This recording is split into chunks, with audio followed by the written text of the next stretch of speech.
જિલ્લાના ગાંધીધામ સ્થિત એક જાણીતી ખાનગી શાળા દ્વારા આગામી શૈક્ષણિક સત્ર માટે લાદવામાં આવેલા તોતિંગ ફી વધારાના વિરોધમાં વાલીઓએ ભારે હોબાળો મચાવ્યો છે. શાળા સંચાલકો દ્વારા શિક્ષણ ફીમાં 12 થી 22% જેટલો માતબ્બર વધારો ઝીંકી દેવામાં આવતા વાલીઓમાં વ્યાપક રોષ ભભૂકી ઉઠ્યો છે. રોષે ભરાયેલા વાલીઓ જ્યારે રજૂઆત કરવા માટે શાળા પરિસરમાં પહોંચ્યા ત્યારે સંચાલકો દ્વારા તેમને પ્રવેશ ન અપાતા પરિસ્થિતિ વધુ તંગ બની હતી અને શાળાના મુખ્ય દ્વાર પર જ ઉગ્ર દેખાવો કરવામાં આવ્યા હતા. વિરોધ કરી રહેલા વાલીઓના આક્ષેપ મુજબ સંચાલકો દ્વારા નિયમિત શિક્ષણ ફી ઉપરાંત તકનીકી શુલ્કના નામે વિદ્યાર્થી દીઠ વધારાના 12,000 રૂપિયાની ફરજિયાત ઉઘરાણી કરવામાં આવી રહી છે, જે તદ્દન ગેરવાજબી અને આર્થિક શોષણ સમાન છે. આટલી મસમોટી ફી વસૂલવામાં આવતી હોવા છતાં શાળામાં વિદ્યાર્થીઓ માટે પાયાની સુવિધાઓનો સદંતર અભાવ હોવાની ગંભીર ફરિયાદો ઉઠી છે. સંચાલકોની આ નફાખોરીની નીતિ વાલીઓ માટે મોટો આર્થિક બોજો બની ગઈ છે, જેના કારણે વાલી મંડળે સંગઠિત થઈને સંચાલકોની મનમાની સામે અવાજ ઉઠાવ્યો છે.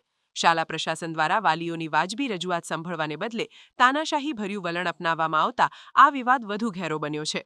આક્રમક બનેલા વાલીઓએ સ્પષ્ટ ચીમકી ઉચ્ચારી છે કે જો તાત્કાલિક ધોરણે આ અન્યાયી ફી વધારો અને વધારાના શુલ્ક પાછા ખેંચવામાં નહીં આવે તો તેઓ રાજ્યની ફી નિયમન સમિતિ તેમજ શિક્ષણ વિભાગમાં સત્તાવાર રીતે કાયદેસરની ફરિયાદ દાખલ કરશે.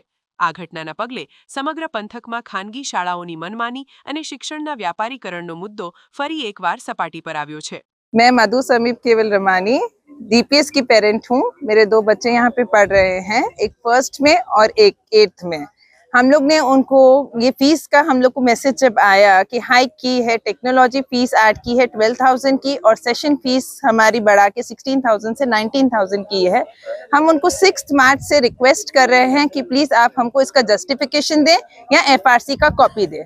एफआरसी की वेबसाइट पे इनकी फीस सिर्फ 59,039 रुपीज अप्रूव्ड है 25-26 के लिए. 26-27 में as per the FRC regulations they can increase only by 5%. उससे ज़्यादा नहीं कर सकते हैं. अभी हमारी फीस इंक्लूडिंग ट्रांसपोर्टेशन 1,30,000 जा रही है. तो हमको उसका जस्टिफिकेशन चाहिए स्कूल से. बस यही रिक्वेस्ट कर रहे हैं कि आप हमें एफआरसी का कॉपी दीजिए.